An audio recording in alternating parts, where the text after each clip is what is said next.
welcome back, and with us live still here in the studio. Very honored to be having our prominent guest, Dr. Zeinab Nawar, and she is economic lecturer at one of the most prominent universities in Cairo here, and we're talking about the establishment of a new Suez Canal in 2014.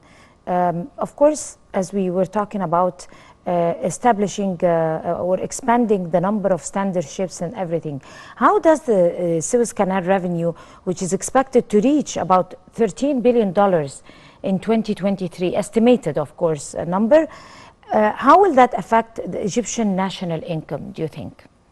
Of course, when you just work on one of the most important sources of revenue for the Egyptian budget, which is the income that is coming from the Suez Canal, this means a lot. Yani, we do hope that we can meet the revenue that's coming out from the Suez Canal is to reach this amount, because when we have more revenue as a source of income for our Egyptian budget, this means the provision of more services. So when we are talking about creating more revenues, we're talking about working on a lot of reform for infrastructure projects, for more creation of income. This means that I'm going as a government to take this income and to put it also in different types of services, and this is what we truly need. So if we are able truly to achieve this huge income from the Suez Canal, this of course will mean two things. Number one, more incomes and revenue going into our Egyptian budget. This means more services could be directed to the education or health services, and this is what we truly need here in Egypt. And another aspect, that part of this revenue also can be again injected and being put back into the Suez Canal itself for more reform and for more also infrastructure projects that will bring more ships and bring more economic activities into the region, into the economic zone region. So of course, creating more revenue means that you are going to create more and more and more income and revenue, and it depends on how smart is the government to use this amount of money. So this is very important, and we hope that we can reach this income given what we have in the coronavirus and all of these consequences. It will take its time. This degree of uncertainty. Still, we have a degree of uncertainty worldwide, and the change in the economies and the change in the hubs worldwide. And the world is expecting a third wave, the Delta variant. You know, it's even Egypt is safe here, but other countries are not safe, unfortunately. But speaking about the maritime transport movement that is going to be developed highly by this particular project, how do you see the future of developing of maritime transport movement, and also the rates of international trade exchange after implementing the Belt and Road Initiative? We do hope that the Belt and Road Initiative would be implemented successfully, because yes, it's something that is planned and something that we are hoping to happen. But given the international consequences of coronavirus and all of this is changing in the world, changing world, and changing in even the powers and all of this type of agreement that is happening now. So we do hope for this initiative to work. But if we are going to judge what is going is right now, I see as economist, it is a very huge transformation for the Egyptian ports and for the maritime sector in Egypt. It is very important, and also the type of reform that the maritime sector is witnessing these days, and also for the Egyptian ports, is totally new. There is a vision, there is a strategy, a lot of projects, infrastructure projects, also type of other projects like to train those who are working in ports, also to work on less time for providing services, what we call one-stop shop for the ports. The technology now and the new means of technology that most of the ports are now adapting. So all of this is creating a totally new age for ports, for some of our ports. And of course, other ports are now in the plan for more reform. But what had been achieved so far is an excellent effort. at least you are guaranteeing that you are maintaining again your position in terms of competition.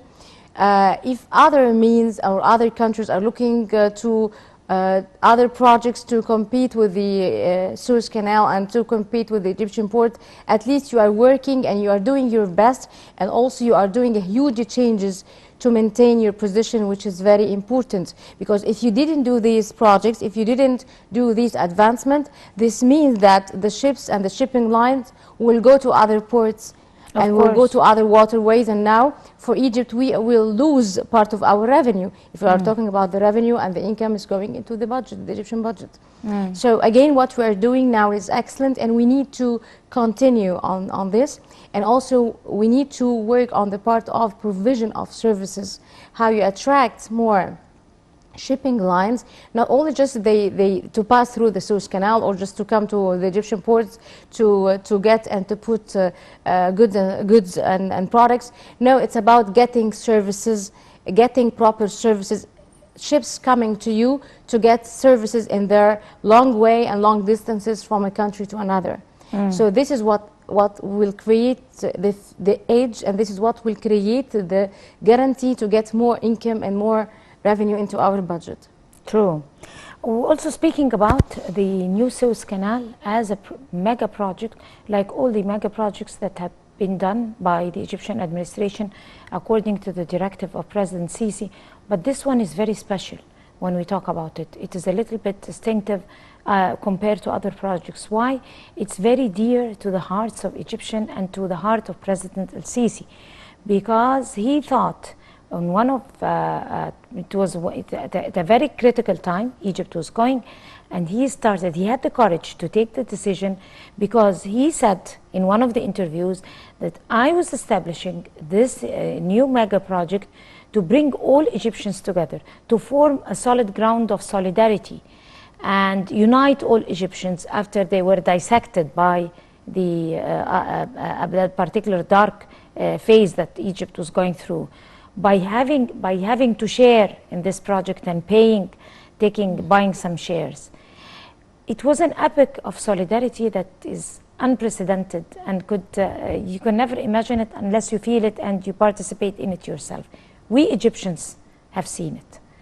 So talk to us about this particular project, bringing all Egyptians in an epic of solidarity together. Yes, I remember now the time that when the Egyptians started to put part of their money in terms of shares and going into the Egyptian banks. It was amazing that time. And also, you feel so proud, and you see that. And you also gathered millions in only 1 week. In only 1 week, yes. It also tells to what extent as Egyptians we can do a lot. If we have this type of that we do believe of what we are going to do, and you believe that you are going to build your country, and you are going to finance one of the most important projects through Egyptian 100% Egyptian incomes and Egyptian pounds, and no need for any foreigners or no need for foreign aid. This is very important, and this is the unique of these mega projects. You are doing a lot of important projects. You are building the country using the Egyptians' money. We don't need any a project totally 100% Egyptian, and we don't need what we call financial aid and this type of aid coming from different countries, which means that we will have other constraints with them. Or of course the international organizations, they do support us when they gave us the loan from the IMF. So it was a partial support in a way or another. But again, most of the projects, most of the mega projects, the Suez Canal, especially the Suez Canal, it had been established and built by the Egyptians themselves. So we are so proud of this, and it was very important to be done like this at that time, that particular time, especially that particular time, where we had to give a lot of messages to out there, and also we had to give a lot of messages to the different international institutions that we as Egyptians, we are still able and capable to do a lot, and we will build our country. And hopefully, inshallah, we will always be able to do that. On that very optimistic note, we're going to be ending it here. Of course, Dr. Zeinab Nawar, we're very delighted to have you this morning.